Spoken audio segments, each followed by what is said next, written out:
दो तीन समिति ज़्यादातर पूछी जाती है। लोक लेखा समिति, प्राक्कलन समिति और सार्वजनिक उपक्रम समिति।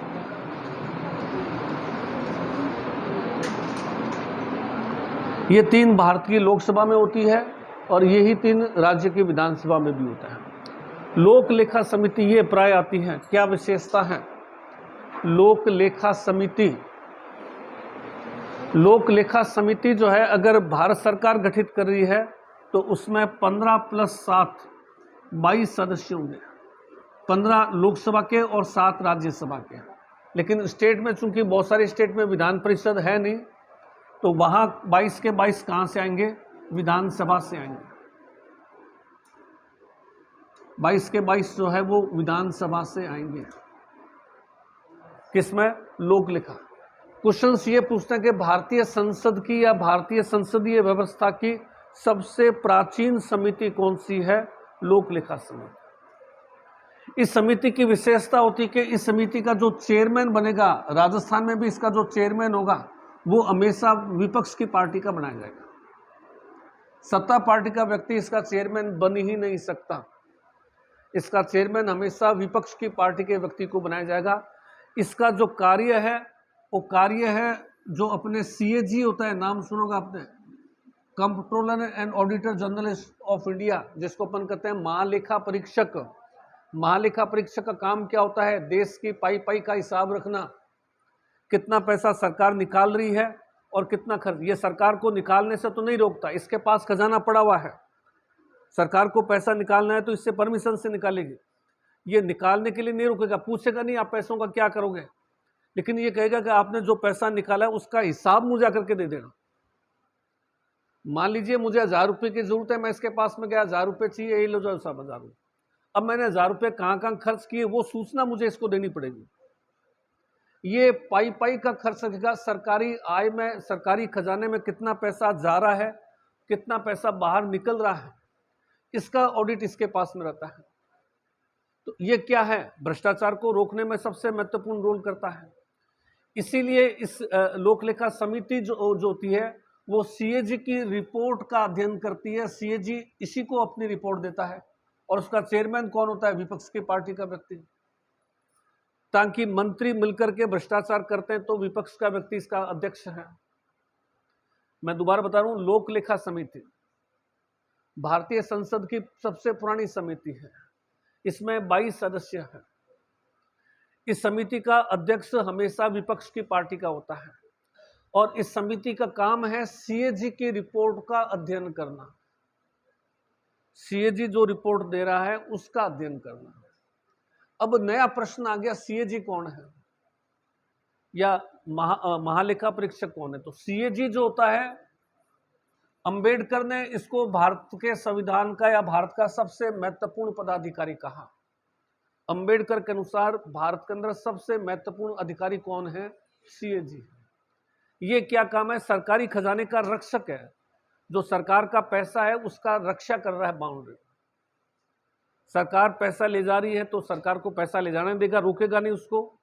सरकार खर्च करिए तो उसको रोकेगा नहीं, लेकिन ये जरूर कहेगा कि आप मुझे कितना कहाँ खर्च किया और कितना ले गए उसका हिसाब दें। और फिर ये हिसाब किसको देगा? लोक लेखा समिति को।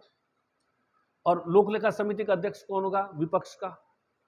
तो यानी कि विपक्ष की पार्टी को पता चलता रहेगा कि सरकार ने इतने पैसे निकाले, इतने खर्च किए, कहीं गड़बड़ की है तो CAG की रिपोर्ट उजागर हो जाएगी।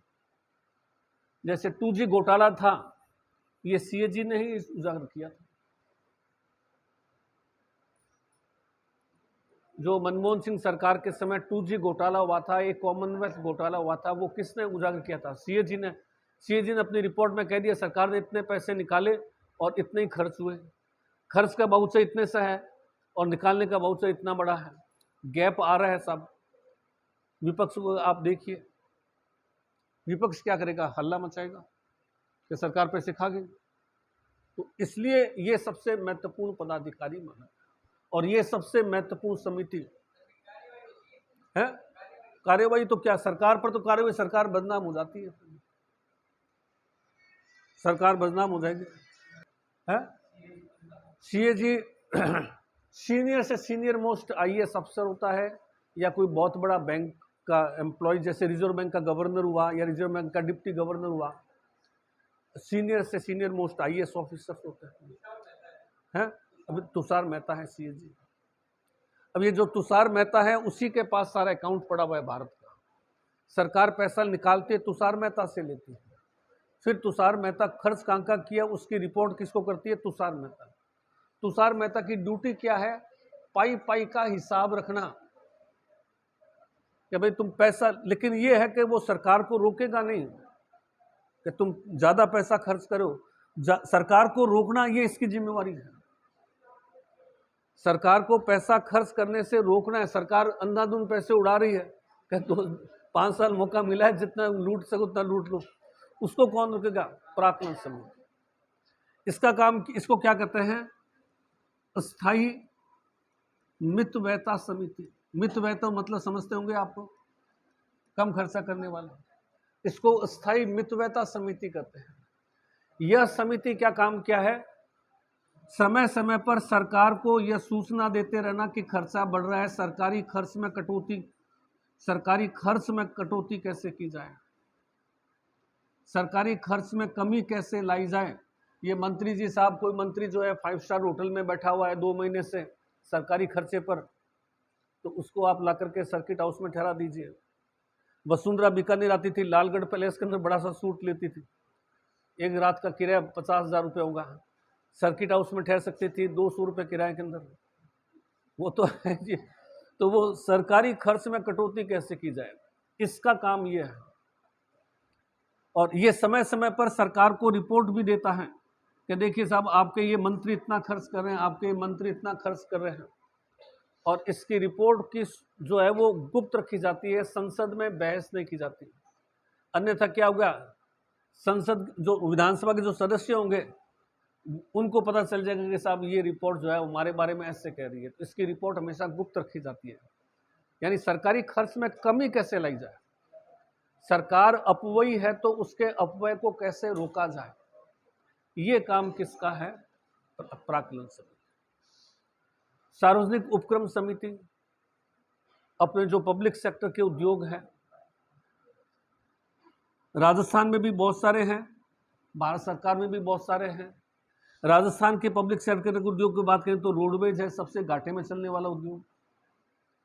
अपने राजस्थान स्टेट केमिकल्स है, Rajasthan state mines and minerals है। जितने भी राजस्थान स्टेट के अपने ज्योग्राफी में पढ़े हैं वो सारे कौन है? राजस्थान सरकार के हैं। राजस्थान की गंगानगर शुगर मिल्स है सरकारी। वहाँ कौन बैठता है? वहाँ या तो आईएएस अफसर होते हैं, या आईएएस अफसर होते हैं, या आरएएस अफसर होते हैं। उनके चेयरमैन कौन होता है? सीनियर आरएएस अफसर बन जाएगा तो हो जाएगा, या जूनियर आईएएस अफसर होगा तो वो। सार्वजनिक उपक्रम समिति है, इसका काम है कि जो सरकार के उद्योग है उस उद्योगों में कहीं भ्रष्टाचार हो रहा है तो उसकी जांच करना। नेताओं की समिति है ये, 15 सदस्य होते हैं इसके अंदर, पॉलिटिशियन होते हैं, सारे एमएलए होते हैं। ये क्या करेंगे? कभी Rajasthan state mines and minerals के ऑफिस में गए, उनके ऑडिट देखे कि साहब कर्मचारियों पर कितना खर्चा हो रहा है, खनिजों से खूब सारी आय हो रही है, कितना आय हुई है, कितना व्यय हुई है, कहाँ कहाँ ऑडिट होती है ना, आप तो समझते ऑडिट, ये ऑडिट करते हैं लेखा जोखा सरकारी उपक्रम का। अब सरकारी उपक्रम का लेखा जोखा करती है तो अब होता क्या कि जब ये पहुंचता है, ये तो आईएएस वगैरह क्या है पहले से व्यवस्था रखते हैं, वो आ रहे हैं, पैसा मिठाई का डब्बा तैयार रखो। माइनिंग और मिनरल्स तो राजस्थान के अंदर सबसे बड़ा सोना है आज की तारीख में। कोई व्यक्ति माइनिंग इंजीनियर है, माइनिंग के अंदर चपरासी भी लगा हुआ है, तो वो मतलब अच्छा खासा मालदार व्यक्ति है। और या फिर क्या है कि ये अफीम वाले, ये जो उधर है ना हड़ौती क्षेत्र में नारकोटिक्स वाले, 1 बीघा जमीन पर अफीम की खेती की परमिशन मिलती है, खेती हो रही है 10 बीघा पर, 9 बीघा बेच देते हैं। घोटाले भ्रष्टाचार तो सब जगह है। भ्रष्टाचार को रोकना संभव नहीं है। प्राक्कलन अधिकारी, प्राक्कलन में भी एमएलए होते हैं, ये सारे संसद, ये अपने विधानसभा की समितियां हैं, इसमें विपक्ष का जरूरी नहीं है। रिपोर्ट तो ये है ना कि भाई ये क्या, इसकी रिपोर्ट इसलिए गुप्त रखी जाती है कि ये क्या कहता है साहब, वो मंत्री ज़्यादा खर्च कर रहा है, ये संसद के अंदर ये ज़्यादा खर्चा हो रहा है, तो फिर क्या कि उस मंत्री के सदस्यों से क्या हो जाएगी, थोड़ी सी टसन हो जाएगी। तो इस वजह से इसकी रिपोर्ट जो है वो गुप्त रखी जाती है, कौन ज़्यादा खर्चा कर रहा है, कौन कर रहा है। इसके अलावा हम देखें तो हमारे यहाँ विधानसभा में दो चीज़ें आती हैं, एक होता है विश्वास प्रस्ताव और एक होता है अविश्वास प्रस्ताव। विश्वास प्रस्ताव हमेशा कौन लाएगा, मुख्यमंत्री लाएगा। आज मान लीजिए भजनलाल मुख्यमंत्री है, भजनलाल मुख्यमंत्री है, मान लीजिए 20 सदस्य भजनलाल का साथ छोड़ दिया, भजनलाल जी के साथ नहीं है, भजनलाल जी के पास में आगे 95 अल्पमत में हो गया, लेकिन हमारी विधानसभा में मान लीजिए 25 जो है वो निर्दलीय और छोटी छोटी पार्टियों के हैं। भजनलाल जी को किसी ने गुप्त सूचना दे दी, साहब आप 95 पर तो हो, लेकिन 2-4 निर्दलीय आपके पक्ष में वोट दे देंगे, आप डरो मत, सरकार नहीं जाएगी, आप निर्दलीय आपके साथ हो जाएंगे। भजनलाल जी इधर उधर करेंगे, भजनलाल जी को विश्वास हो जाएगा कि निर्दलीय मेरे साथ हैं, अगर वोटिंग हुई तो वो मेरे पक्ष में वोट देंगे। भजनलाल जी क्या लाएंगे, विश्वास प्रस्ताव लाएंगे। तो विश्वास प्रस्ताव मुख्यमंत्री अपना बहुमत साबित करने के लिए लाता है।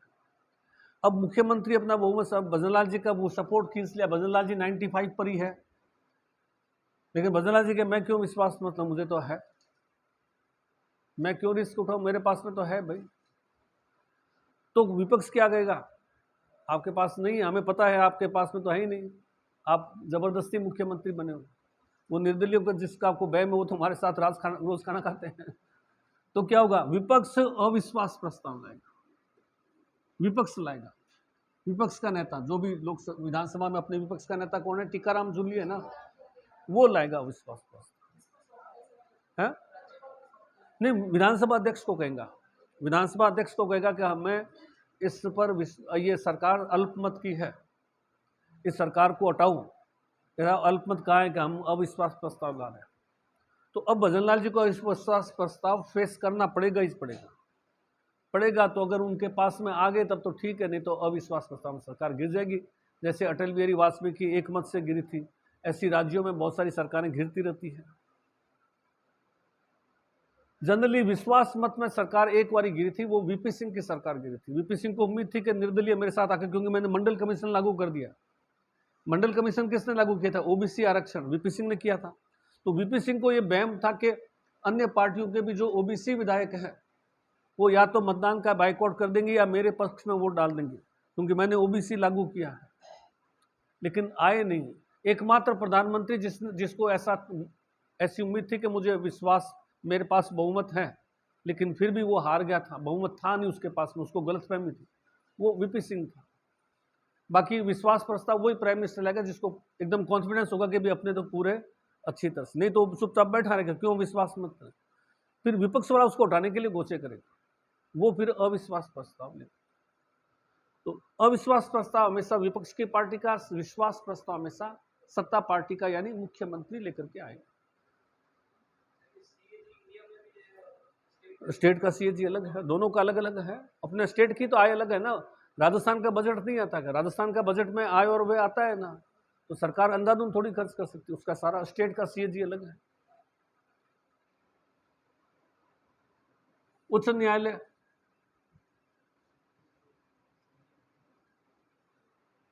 राजस्थान उच्च न्यायालय कब हुआ था गठन,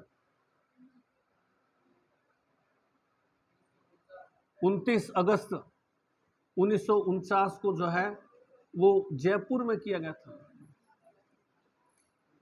29 अगस्त 1949 को जयपुर में किया गया था। लेकिन शीघ्र इसको कहां ट्रांसफर कर दिया, जोधपुर, और 1977 में इसकी खंडपीठ कहां खोल दी, जयपुर। तो अब जयपुर में क्या है, खंडपीठ है। हमारा जो 18वां विधि आयोग है, उस विधि आयोग ने कहा है कि राज्य के सभी जो संभाग हैं, संभाग समझते हैं ना, जैसे बीकानेर संभाग है 4 जिलों का, राज्य के सभी संभाग में उच्च न्यायालय की खंडपीठ होनी चाहिए,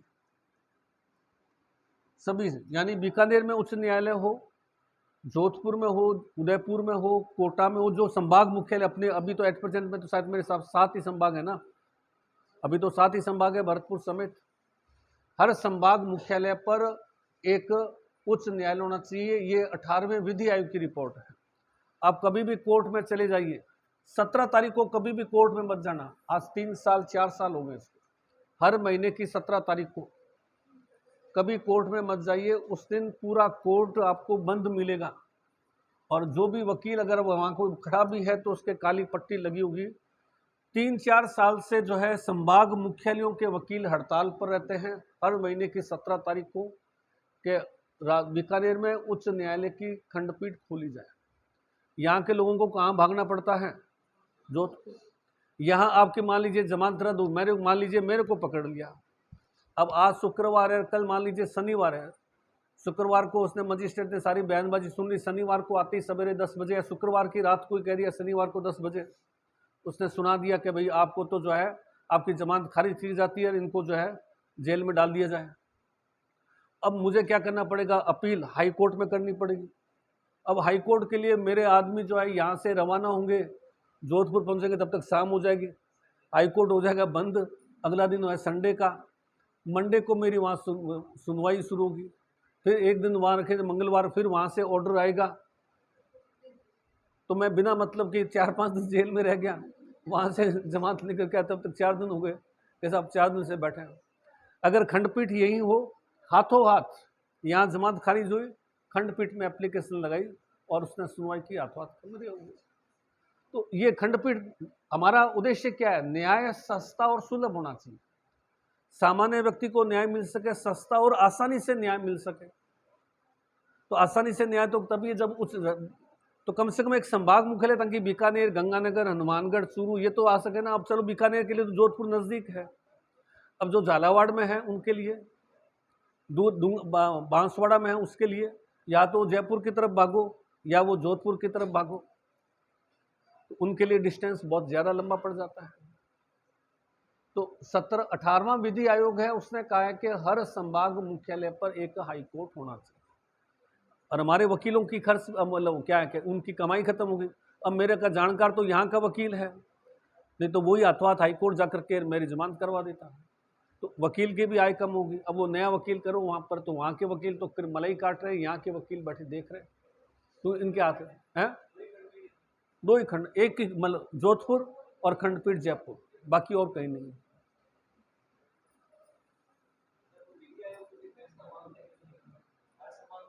जबकि कानून मंत्री कौन है? अर्जुन राम मेघवाल। उसके लिए तो बीकानेर में कम से कम एक हाईकोर्ट की पीठ तो खोल दे, ताकि कम से कम ये न्याय तो सुलभ हो जाए, न्याय तो आसानी से मिल जाए। उसके लिए तो बहुत मामूली बात, एक साइन ही तो करना है। लेकिन वो ये चुनाव का इंतजार कर रहे हो तो संख्या, हाईकोर्ट में न्यायाधीशों की संख्या कितनी है? 50, 49 प्लस एक मुख्य न्यायाधीश। कोई व्यक्ति हाईकोर्ट में न्यायाधीश बनना चाहता है, योग्यता क्या होनी चाहिए? कोई व्यक्ति कहता है मेरे को हाईकोर्ट में न्यायाधीश बना दीजिए, उसमें क्या योग्यता होनी चाहिए? है नहीं, आरजेएस तो पहली की बात है, आरजेएस तो पहली बात है। आरजेएस से तो लोकल न्यायाधीश, हाई कोर्ट, हाँ लोअर कोर्ट के अंदर, जो बीकानेर वगैरह में मुंसिफ कोर्ट वगैरह इनके अंदर हाई कोर्ट में न्यायाधीश बनना है, उसको बीकानेर में 10 साल तक वकालत का अनुभव है। 10 साल वकालत का अनुभव है। ऐसा कोई भी व्यक्ति जो बीकानेर कोर्ट के अंदर 10 साल से प्रैक्टिस कर रहा है, वो हाई कोर्ट का जज बनने के योग्य है, बिना एग्जाम के। कोई एग्जाम बिना एग्जाम के, या बीकानेर कोर्ट में या लोअर कोर्ट जो भी है, चाहे चूरू हो चाहे गंगानगर हो, किसी भी लोअर कोर्ट में 5 साल तक न्यायाधीश के रूप में काम करने का अनुभव है। जैसे आरजेएस था, कोई आरजेएस 5 साल हो गए, वो एलिजिबल हो गया। 5 साल तक वो व्यक्ति न्यायाधीश के रूप में काम कर चुका है, 10 साल तक व्यक्ति वकील के रूप में काम कर सकता है ना। बीकानेर से कृष्ण गोपाल व्यास जो यहीं का था, कृष्ण गोपाल व्यास से मोता चौक के आसपास में रहता है, शहर का था, जो पहले यहाँ यही प्रैक्टिस करता था, हाई कोर्ट में न्यायाधीश बना और हाई कोर्ट के न्यायाधीश से फिर वो राजस्थान मानव अधिकार आयोग का अध्यक्ष बन गया। अब शायद उससे मेरे हिसाब से अब शायद अभी रिटायर्ड हुआ है वो कुछ समय पहले। तो बिना किसी एग्जाम, प्लस क्या है, राष्ट्रपति की नजर में कानून का ज्ञाता हो, यानी सरकार की नजर में कानून। हाईकोर्ट में न्यायाधीशों की नियुक्ति कौन करेगा? राष्ट्रपति करेगा, वो तो अपने पड़ा है। राज्यपाल से सलाह लेकर के करेगा, राज्यपाल की एनओसी जरूरी है। कानून का विशेषज्ञ हो, राष्ट्रपति मानता है कि ये व्यक्ति को कानून अच्छी तरह से आता है, राज्यपाल भी उसको ओके कर रहा है, वो व्यक्ति हाईकोर्ट में आ सकता है। अभी हम देख रहे हैं कि आरजेएस में तो लड़कियां खूब जारी है, 150 सीटें आती है तो 120 सीटें लड़कियां जाती है, लेकिन ये क्रांति लड़कियों में कब आई है? पिछले 5-7 सालों में आई है।